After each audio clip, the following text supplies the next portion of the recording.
இந்த கோயிலுக்கு வந்தாலே எப்பேற்பட்ட தீராத கடன் பிரச்சனையும் நிவர்த்தி ஆகிடும்னு சொன்னால் நம்புவீங்களா? அடா ஆமாங்க. கடன் பிரச்சனையிலேருந்து நான் ரொம்ப கஷ்டப்பட்டு இருந்தேன். இப்போ கடன் பிரச்சனையிலேருந்து மீண்டு இன்னைக்கு ஒரு டிராவல்ஸ் வச்சு நடத்துகிற அளவுக்கு நான் வளர்ந்துருக்கிறேன்.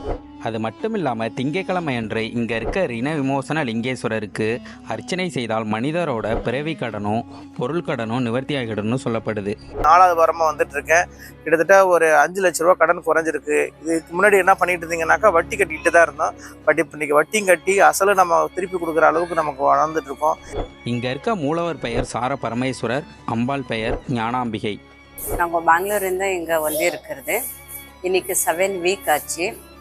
எல்லாரும் சொன்னாங்க 11 வீக் வரணுன்னுட்டு. எங்களுக்கு 7 வீக்கில் உள்ளேயே பரவாயில்ல, ஆலண்டவன் ஆஸ்டவர் எங்களுக்கு கிடச்சிச்சு. இந்த கோயிலோட ஃபுல் வீடியோ நம்மளோட யூடியூப் சேனலில் அப்லோட் பண்ணியிருக்கேன், மறக்காமல் போய் பாருங்கள். இதே மாதிரி கோவில் தகவல் தெரிஞ்சுக்க நம்ம சேனலை ஃபாலோ பண்ணுங்கள்.